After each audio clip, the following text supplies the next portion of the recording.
दोस्तों, पिछले व्लॉग में हमने देखी एलोरा केव्स की गुफा संख्या 13, 14 एवं 15, जिनका सीधा संबंध हिंदू धर्म से था। इस भाग में हम देखेंगे गुफा क्रम संख्या 1 से 12, जहां बौद्ध धर्म की वास्तुकला, ध्यान, मूर्तिकला और रहस्य एक साथ मिलते हैं। जब पत्थर बोलते हैं तो इतिहास गूंजता है।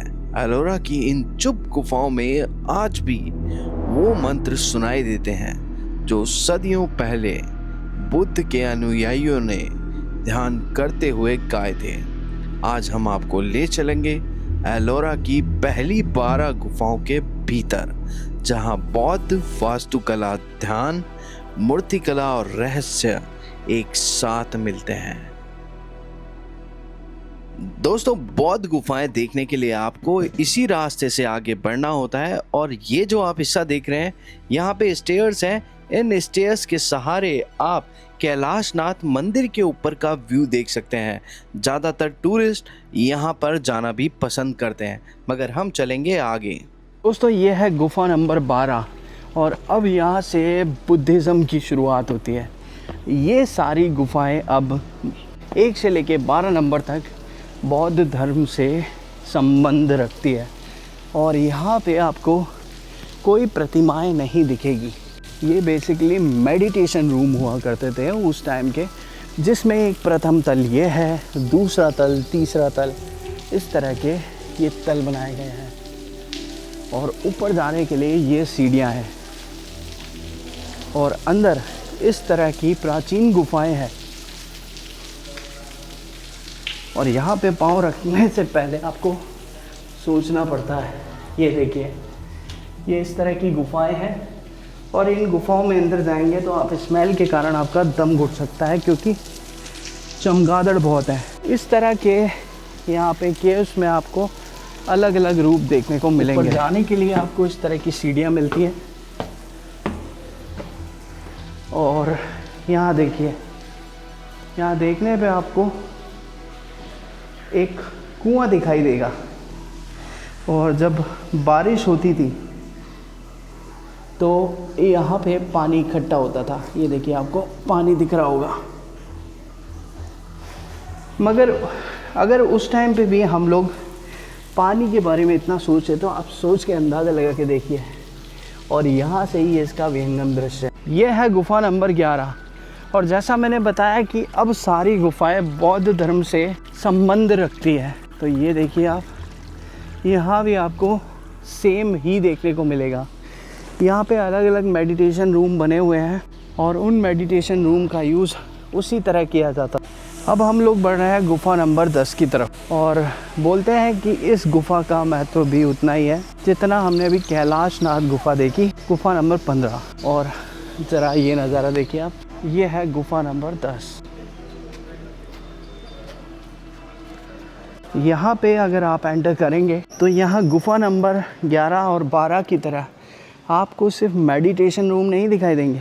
यहाँ पे आपको मंदिर दिखाई देगा और ऊपर बौद्ध धर्म से रिलेटेड मूर्तियाँ दिखाई देगी। इस मंदिर की शैली कैलाशनाथ मंदिर की शैली से बिल्कुल अलग है और वहाँ जहाँ गलियारे बड़े बड़े थे, जहाँ पे गुंबद बड़े बड़े थे, वहाँ यहाँ आकर अगर आप देखेंगे तो यहाँ पे इनका आकार छोटा हो गया है और यहाँ मूर्तियाँ इतनी ज़्यादा नहीं हैं। ये इस केव का मुख्य आकर्षण कह सकते हैं। बहुत खूबसूरत तरीके से इस मंदिर को बनाया गया है। सामने बौद्ध भगवान की बड़ी सारी मूर्ति है और जो ऊपर का गलियारा है उसका डिज़ाइन आप देखिए कि छेनी हथौड़ी की सहायता से किस तरह से इसको बनाया गया होगा।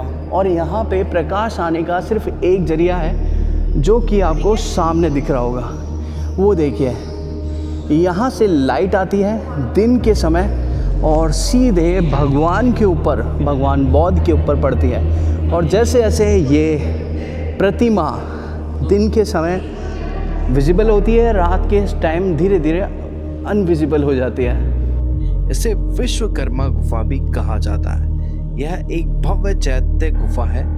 विशाल स्तूप और उसके सामने बैठे बुद्ध आपको देखने को मिलते हैं। छत लकड़ी की संरचना जैसी बनाई गई है, रॉक कट बीम्स में। इसकी आवाज गूंजती है ध्यान, मंत्रोच्चार और संगीत के लिए इसको आदर्श माना गया है। और ये है गुफा नंबर 12 का कॉरिडोर। इस कॉरिडोर से फर्स्ट फ्लोर पे जाने के लिए ये स्टेयर्स हैं और इन्हीं स्टेयर्स के थ्रू आप ऊपर जाएंगे।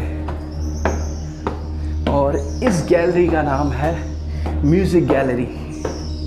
आज हम लोग हमारे फ़ोन्स पे म्यूज़िक गैलरी खोलते हैं और वहाँ संगीत सुनते हैं, मगर ये म्यूज़िक गैलरी देखिए आप। ये खूबसूरत नज़ारा जो आप देख रहे हो ये गुफा नंबर 11 से ही है और यहाँ पे अलग अलग छोटे छोटे दरवाजे हैं इन गुफाओं में प्रवेश करने के लिए। और ये बेसिकली मेडिटेशन रूम है। ये है मेडिटेशन रूम उस समय के, और एक गलियारे में लगभग 2-3 मेडिटेशन रूम ऐसे हैं छोटे छोटे, ये देखिए।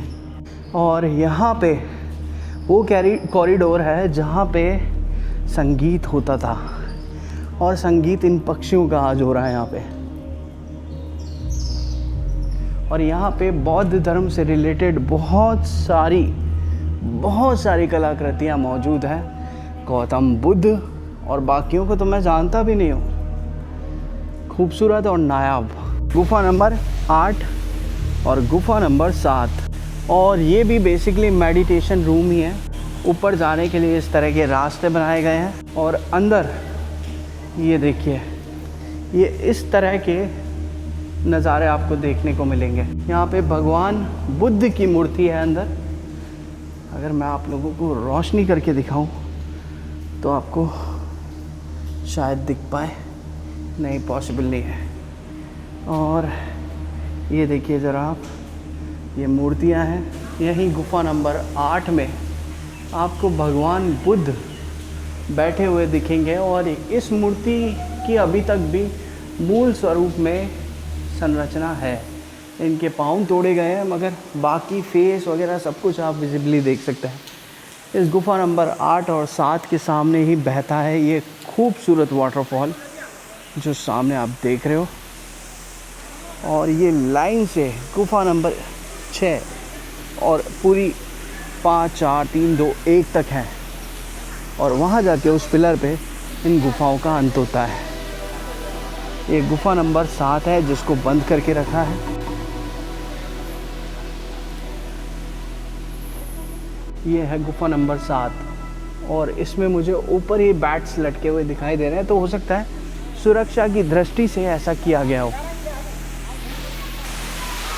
दोस्तों, इसी वाटरफॉल्स के साथ साथ चलते चलते आपको अन्य गुफाओं के दर्शन होंगे। ये गुफा क्रमांक 5 है और इसके बारे में अगर हम हिस्ट्री की बात करें तो संभवतः 7वीं शताब्दी में ये बनाया गया है।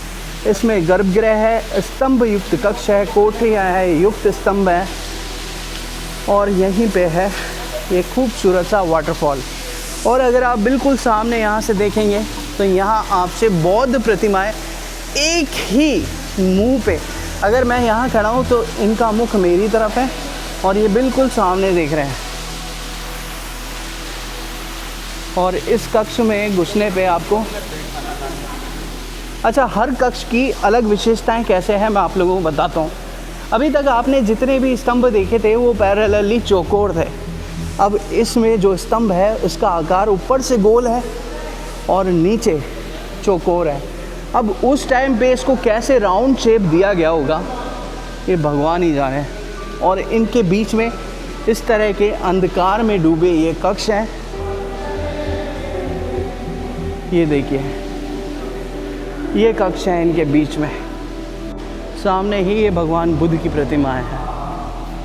अब अगर हम खुद को 9वीं 10वीं शताब्दी में पाते हैं अगर, तो ज़रा सोच के देखिए आप, भगवान बुद्ध की प्रतिमा है वहाँ पे, इनको मांगने वाले अनुयायी सामने से एंटर करते होंगे और सामने ही वो जलप्रपात गिरता है, या आज के ज़माने में कहें तो जिसे झरना गिरता है, और वो झरना मानो भगवान बुद्ध का अभिषेक कर रहा हो।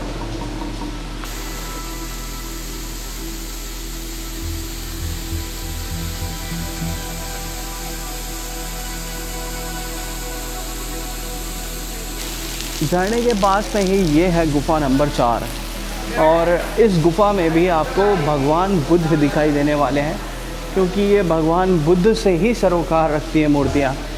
और चाहे हिंदू धर्म हो या बौद्ध धर्म हो, सबको एक्सप्लोर करना है हमें। ये देखिए, ये है, यहाँ पर भी भगवान बुद्ध ही स्थापित हैं और यहाँ पर भी इनके पाँव काट दिए गए हैं।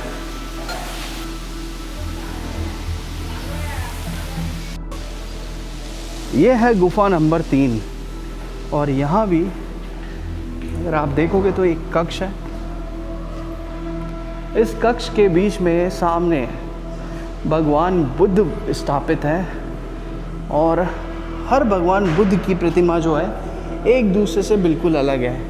हालांकि ये गुफा बहुत छोटी है और इस गुफा में इतने ज़्यादा पिलर भी नहीं है, इतनी ज़्यादा कलाकृतियाँ भी नहीं हैं, मगर ये एक बहुत बड़ा हिस्सा है इस एलोरा गुफा का। ये है गुफा नंबर 2।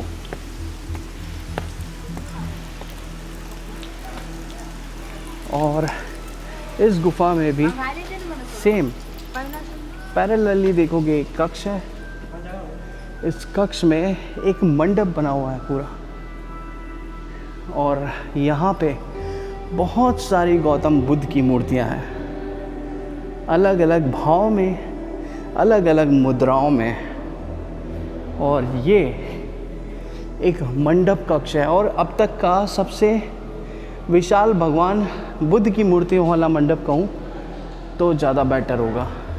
फाइनली ये इस पूरी एलोरा गुफाओं का अंत है या शुरुआत भी कह सकते हैं। ये है गुफा नंबर 1 और ये है एक बड़ा मेडिटेशन हॉल।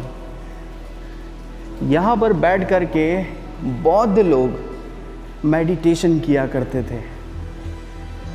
यहाँ पे अभी हालांकि यहाँ पे कवर कर दिया गया है, कुंडियाँ लगा दी गई है और संभवतः कारण यही होगा कि चमगादड़ बहुत होंगे। दोस्तों, बहुत ही खूबसूरत एलोरा गुफाएं हैं। अगर आप लोग महाराष्ट्र आ रहे हो और इस जगह आ रहे हो पर्टिकुलर, तो एलोरा की गुफाएं देखना मत भूलना। दोस्तों, ये थी एलोरा की गुफाएं जो कि महाराष्ट्र के वैरुल में है और यहाँ पे ऐसी हैरान कर देने वाली गुफाएं हैं जो आपको आश्चर्य में डाल देंगी। और साथ के साथ दुख भी होता है कि हमें अब तक इन गुफाओं के बारे में मालूम ही नहीं था। तो हाल फिलहाल के लिए अभी हम एलोरा वाले एपिसोड को करते हैं फिनिश।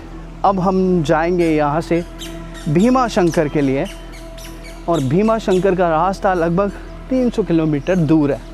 तो मिलते हैं नए एपिसोड में, तब तक के लिए बाय बाय।